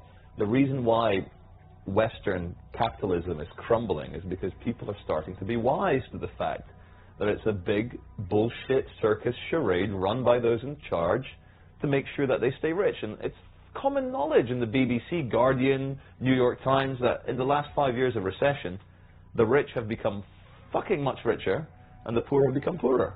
If that's not enough cause for revolution, I don't know what is. But people, the only thing that holds people back with anything is fear. My advice to deal with debt collectors or to deal with anybody else is get informed. If you understand what you're talking about, you have a much more powerful position than if you don't know. If you don't know what you're talking about, you are at the mercy of people who pretend to know what they're talking about. My advice is get informed, understand your rights, understand their rights, what they can do and what they can't do, and then you're in a much better position to fend off any illegality or anything that goes against what should be done. Since the financial decline starting around 2007 to present, caused by the banks and then subsequently bailed out by public money, the effects of which are still being felt across the world. Since 2007, suicide rates in males between 35 and 55 have skyrocketed and can be directly related to debt.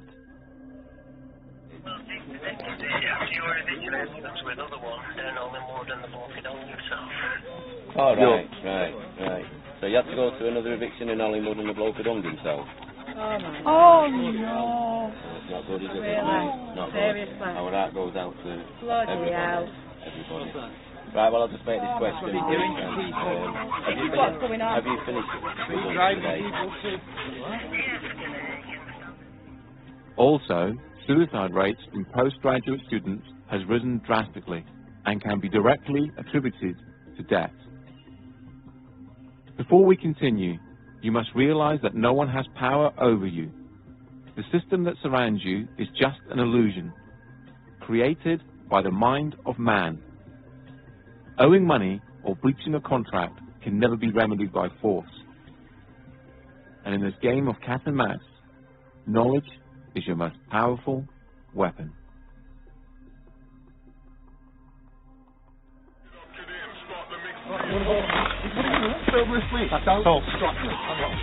Right. So was the warrant? What are you going to do? What are you going to do? Take it back. Look, where is he going? What is he doing? Stop that! You're being really stupid. Why don't you get some respect for yourself? That's a bit of dignity. Can you show us the warrant, please? Show us your documentation. Show us the warrant, please. With a wet signature.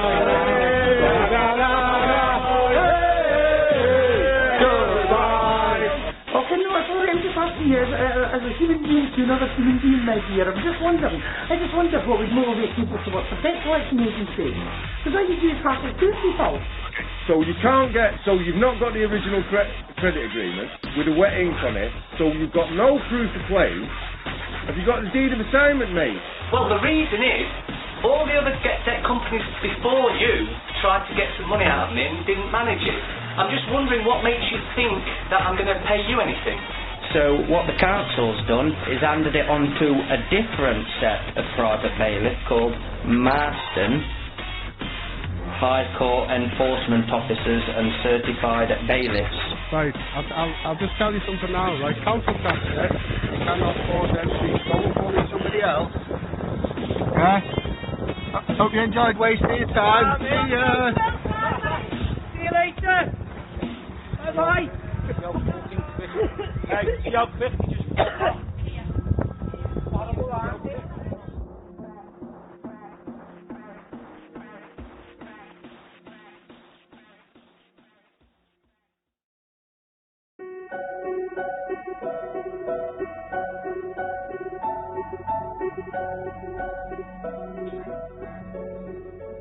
My name is John Witterick, and I have a website called GetOutOfDebtFree.org. And basically what we do, we help people realise that the whole banking system is basically fraudulent, and we offer them the tools to actually challenge the banking system and basically get themselves out of this fictitious debt. The services we offer are, we offer template letters. We also offer to start off with, if you're working with debt collectors, if you're dealing with debt collectors, we've actually got a very simple way of dealing with them, which is basically a addressee not recognised, return to sender, because it will always have your name either in uppercase letters, or it will have a title called Mr. or Mrs. And you can say, well, hang on, that's not me, I'm not the title, I don't spell my name in uppercase letters, so the addressee is not recognised. So that's one way.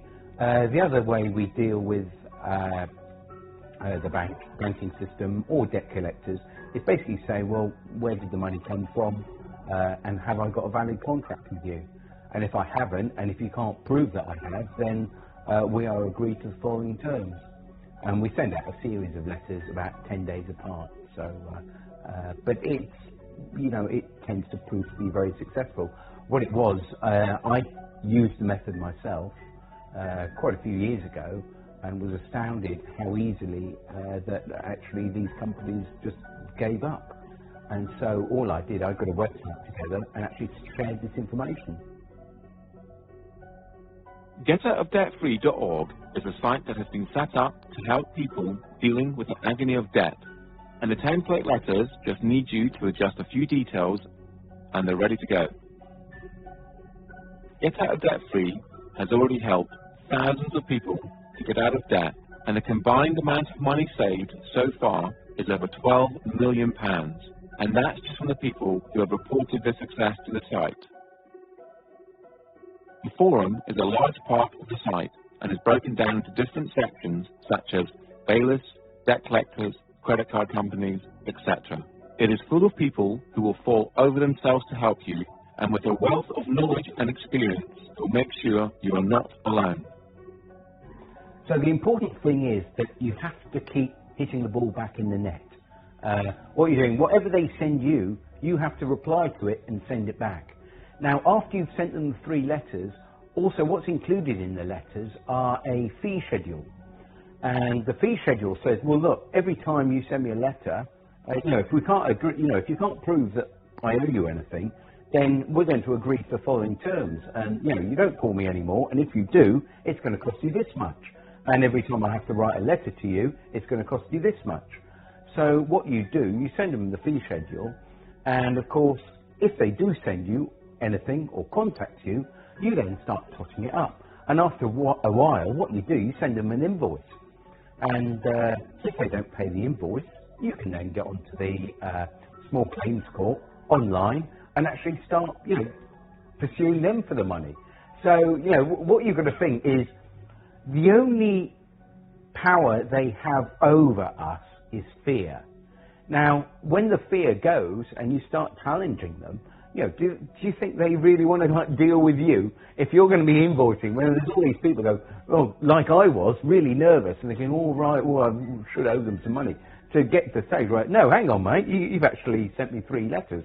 I actually charge £500 a letter now, that's 1,500 quid, plus the 2 phone calls at £100, so we're up to about 1,800 quid. So, basically, when are you going to pay? How are you going to pay? Debt collectors, really, the common term that's used for them is a third-party intervener, which is you have an arrangement, or you had an arrangement with an organisation. Because that organisation have contracted with a third party, which is the debt collector, there's some implication that you have to deal with them. You don't. Nobody has any, you have no obligation to deal with them whatsoever, and they know it really. It doesn't matter how well they've been empowered by their company, you have no need to deal with them whatsoever. And as long as you're firm and clear about that from outset, then your relationship should go a little bit smoother. The other thing I would say is, first of all, in any interaction with any debt collector, at your first communication, let them know that you don't want to have anything to do with them for whatever motives or morals or ethics you feel. But also let them know that any future time they take of yours will be charged. And let them know that that is the terms of your engagement with them. And you can set your charges as you see fit. Now, one of the things that people often miss when the debt collectors come knocking is that these debt collectors have actually paid off your debt. They've bought your debt, often for pennies on the pound. So if you apparently owe £1,000, yeah, they've probably paid a tenner for it. But the point is, they've paid off your debt. So thank you very much. Did I actually go into contract with you to say that I'd pay you back for that? You should have probably asked me first before you went around paying off my debt for me. So where's the fear in that? These guys rely on fear to make you pay up. If you realise that they've got no power over you, and in fact they've paid off your debt, thank you very much. Where's the fear? All you're asking from them is an invoice of the amount they say you owe. Yeah. And nothing comes back. Well, they can't supply what we're asking for. They can't supply, and we know they can't supply that. But we ask for a contract. We also use contract law because that goes back years, and it's how we would deal with each other. But we say, can you give us a copy of the contract signed by both parties? And sometimes on loans you'll get a little squiggle, but no name against it. But the thing is, because they are a fictitious entity and we are a living, breathing soul, we cannot contract under contract law with a fictitious entity. So it's got to be equal to equal, really. It has. Yeah. That's what contract. That's what contract law says.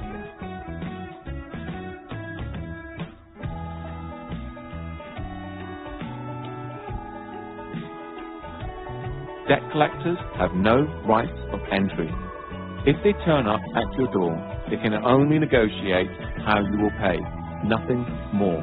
If they make threats pertaining to more power than they actually have, then they are breaking the law. Normally sending the 3 letters as described in the previous section, plus an estoppel, is usually enough, and it works in nearly all cases. If an agent of a debt collection company turns up at your door, you do not have to deal with them unless you want to. The best thing to do is to not open the door and wait until they go away. If you open the door, go outside and close the door behind you. Take your phone and film the encounter. Tell them you do not want to deal with anyone at the door or over the phone, only by post. Ask them to leave your property, and if they don't, or make threats, call the police. They will have no warrants, so the police must ask them to leave, as it is a civil case. They have no power, only empty threats. We deal with bailiffs quite differently from how we deal with debt collectors. So if bailiffs suddenly say, oh, we want some money, the first thing we would do is, normally they contact you by post first. And we would just make a differentiation. We're talking about not court bailiffs, but we're talking about private bailiffs. And so for banks and things like that, it's always private bailiffs.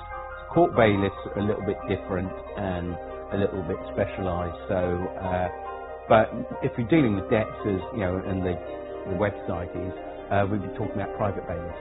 Now, the thing is, they actually have very, very few powers, if any. So the first thing you do, you send them a removal of implied rights of access. So you send them a document you can download off the website, which removes their implied rights of access. Now, what you're doing, you're removing that common law right from the bailiff to be on your property, which means that as soon as he sets foot on your property, then he's committing a trespass, which you can then sue him for. So you make that very clear to him. You can then put that notice on the door or on a window so that it's visible when they actually come onto your property. That's the first thing you do. It's a good idea that everything you do, if they actually turn up at your property, the first thing you do, ideally if you've got a front and back door, you'd go out the back door, lock it behind you, okay, and then go round to the front and meet the bailiff. Make sure you have a camera at all times and view everything. Notepads are great. If you have a notepad and a pen as well, if there's 2 of you, one with a notepad and a pen, another with a camera, it automatically you're watching them. They realise they're being challenged, and they can't push you about if you're recording everything, and you're well within your rights to do this. The other thing you ask them with bailiffs, you always ask them, can I see a signed warrant from the court? Now it has to be signed by an actual judge, not signed by anyone else. It is very unlikely they will have this, unless they have this and give it to you to read, and you can then read it through and take notes. But you can then say, right, I then want to contact the court and actually ensure that this person that signed it is in fact who they say it is. Otherwise you're here under false pretences, and this is fraudulent. Very often, it's very rare to actually have anything signed by a judge. So gentlemen, there's bailiffs on the doorstep, the concept of illegal debts, and how you actually deal with them when they're on your doorstep. So who'd like to take that? Well, first thing you've got to understand is that the standard bailiffs have no power whatsoever. They will tell you they can come in your property whenever they want and remove property. They cannot. They're like vampires. You have to allow them in once. If you've allowed them in, they can come back and possibly break into your property and remove it. If you don't let them in the first place, there's nothing they can do. My son was dealing with a particular bailiff called Equita, who were threatening to come around and remove his property, and he showed me the letter, and he got a little worried because it says, we would prefer you to be there, but if you're not, we will remove property anyway. And just to put his mind at rest, I actually phoned up the bailiff and stated that they'd said they were going to come and remove property, to which they replied, yes, we can legally come and remove property because once we've had a walk-in possession order. Now, a walk-in possession order is when they've actually walked into your property and started jotting down what you've got. If you never let them in the first place, they can't get in. And the bailiff admitted that if we've not entered your property, we cannot get in. one of the tricks they will do is try pushing past you. Right. If they touch you, that's assault. Call the police. Yeah, just touching you. Touching you is assault. Okay. So they can't push their way in, force past you, that's assault. If they do that, call the police there and then. And they will back off, and also threaten them with a Form 4 warning, which you can send off to their certificating court, right. And they basically lose a job for that. What are you doing? Film this, please. That's false. I'm not obstructing you. Right. Show us the warrant. Give us the key. Show us the warrant. Let me have a look at the warrant. Give me 999, please. Say it. 999. 999. You're not going in without a warrant. You don't tell me what to do. I will, I just did. Yeah, well, you're wrong. I'm wrong, am I? What am I wrong about? Where's your warrant? Go away. There. You got. Can you see that? Let me have a look at the warrant. How you doing? There. You trying to be heavy here or something? You trying to intimidate me? You know what you trying to do? You said 6 times. Can I see the warrant? There. No. I want to see the warrant. Hand me the warrant. You're not. You are here. And of course, they can't break into your house. That's the other thing. Everyone thinks, well, they can't. You can let them in. Once you've let them in, basically they can then go in again. But what you do not let them in. You make sure the house is... Situation. You, a living, breathing human being. Human rights are absolute. Only unto the law. You are man or woman, the highest authority. You are trying to protect your property. The bailiff works for a corporation, has a fictional title, and is representing a fiction. No right to use force against a human. Has some sort of court order. The police officer is a public servant. You are the public, and the bailiff is not. They are there to prevent a breach of the peace. Many encounters have ended with the police siding with the bailiff, and acts of violence or arrest being made on the debtor, all because of a major misunderstanding on behalf of the police. Here's why. We have shown that force cannot be used to collect a debt except in exceptional circumstances. A bailiff cannot use force on a person. If you are standing in front of your door and peacefully resisting, they cannot move you out of the way. For an arrest under the prevention of a breach of the peace, there are plenty of case laws that show the aggressor is the one to be arrested. The main definition comes from R.V. Howe, 1981, and the following next 4 case laws define who is to be arrested to prevent a breach of the peace.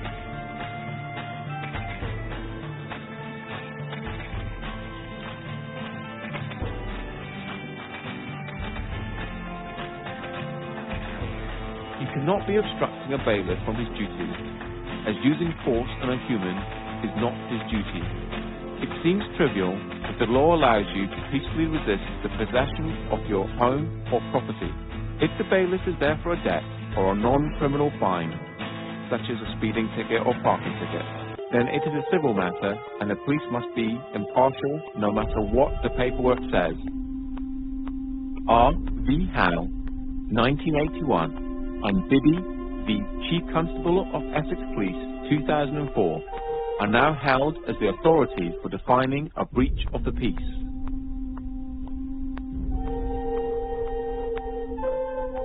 The main one to remember is a threat must come from the person to be arrested.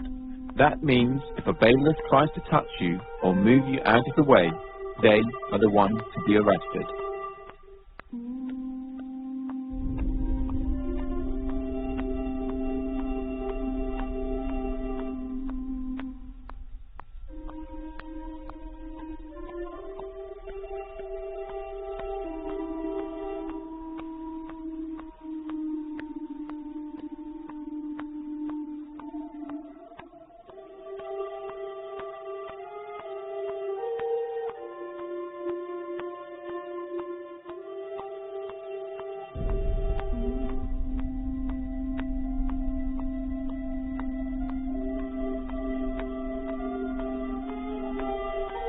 What's something to you? I'll have you up and call me.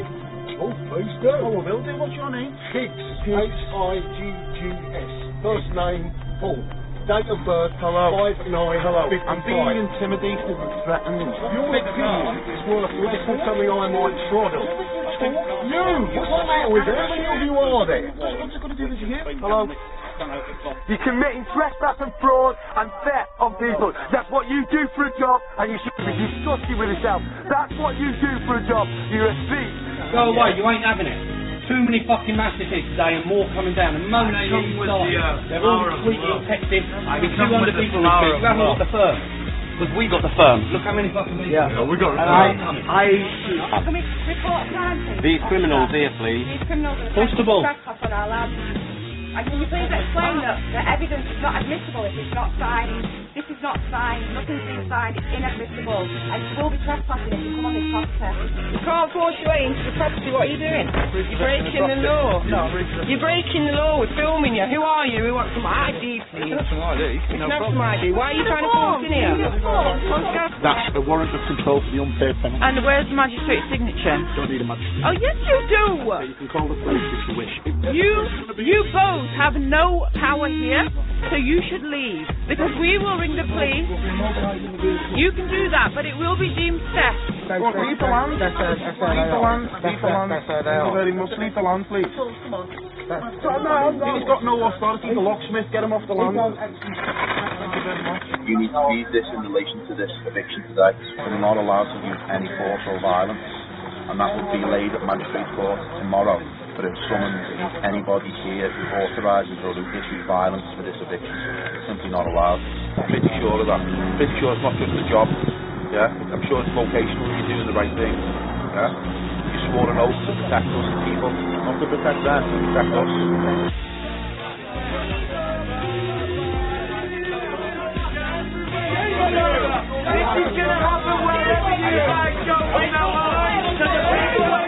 You people need to really think about what you're doing, please, before it's too late. And don't be arrogant, Mr. Caress. You really have got a problem there. Don't touch me now, mate. Don't touch it. Don't touch it. I'm watching it. You're not coming in. You're not coming in. You're not coming in. See you. What's the job done? Good night.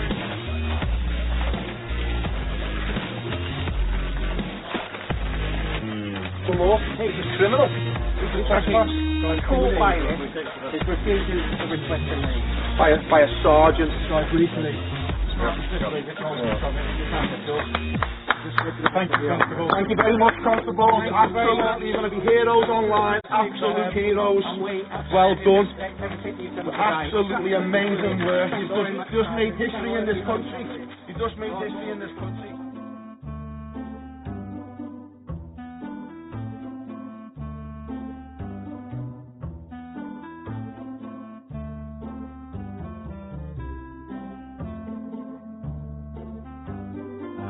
In this society, there is no way of actually living free at this point.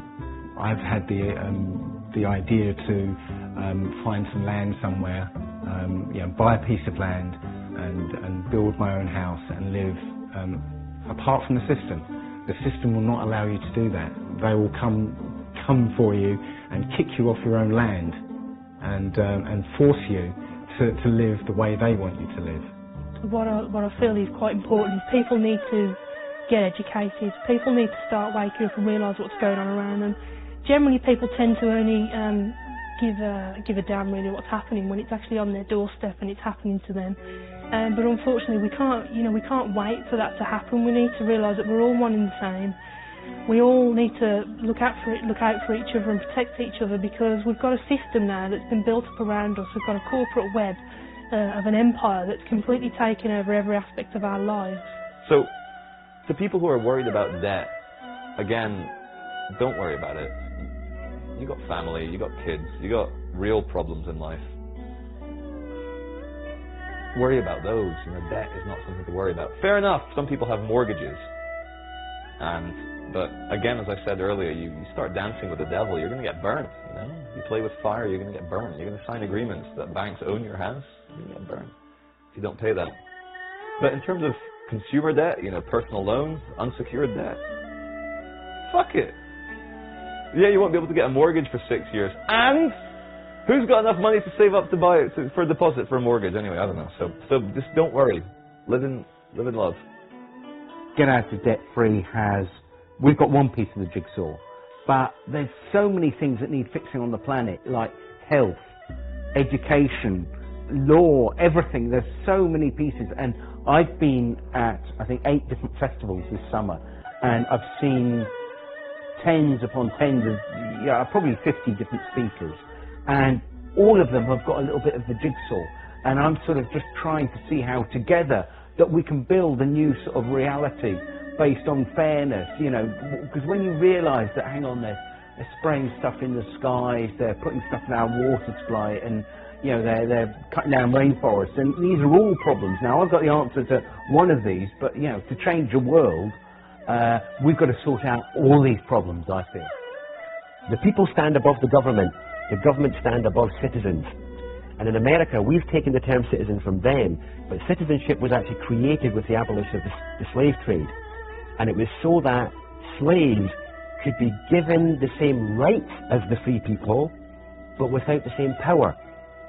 So the citizens were always going to be ascribed their rights and responsibilities by the government. And it was so that they could keep a finger on the ex-slaves. Whereas that's now been applied to everybody everywhere, and now obviously you have good citizenship classes at school, and citizenship is on the curriculum now. So all this is being not brought in for us, it's been brought in for a couple of generations' time, when it's totally normalised that everyone's a citizen who only has rights and responsibilities because the government gave them to them. And the standing as the people will be long forgotten by them. The sadness of this is that there is a lot of people out there that are involved in the commercial construct and are doing things every single day for one reason, that's basically to survive. So they have to go to work every single day and know that what they're doing is not moral. But they have to do it because they feel that there is no other way they can support their families. They are taxed to the hill. Everything that they've got, they are threatened with its removal if they do not comply. That's a very, very sad situation, because that means that the human being is being controlled by a construct and can't escape that construct, and it gets worse day in, day out. They want a way out. Ignorance is our fault. Not being up to speed with what's going on is our responsibility. We're giving our power away to people who are using it against us. People need to understand. People need to wake up to what's really, really going on before it's too late, and stop looking at the mainstream media. Stop looking at the mainstream newspapers. Start looking at some information that's real and is relevant, because otherwise we're all going to be microchipped. We're all going to be controlled. We can barely do anything now, having to ask the government for permission to protest against the government. Our freedoms have been taken away by the day, and people are not noticing because they're being distracted with other things, from religions, from TVs, from celebrity gossip. We need to be adults about it. We need to open our eyes, and we need to really, really see what's happening. Otherwise, we're going to be in the middle of this new world order, this complete one system of control, and we're all just going to be barcodes, and that's the way it's going, and that is the true reality of the world that we're living in at the moment. 5 years ago, when I was looking for letters to actually send to the banks, there was nothing on the internet. Nobody was talking about this, apart from Mary Elizabeth Croft, who I based our letters on. And I thought, oh, this is wonderful. And I was thinking there must be template letters out there for, after the book that she wrote. There was nothing. Now we've got websites and forums and loads of different letters out there for dealing with banks and debt collectors. So that's how far in the last 5 years consciousness has shifted. People are waking up. Now when we hit the 100th monkey effect, that's when everyone wakes up. It's like a new film that's like no one's heard of, and then suddenly it breaks through and everyone's talking about it. And I feel that people suddenly realise, my goodness, we've been had by the banks, the governments and the corporations, and with endless war, with endless poverty, and keeping us on that treadmill.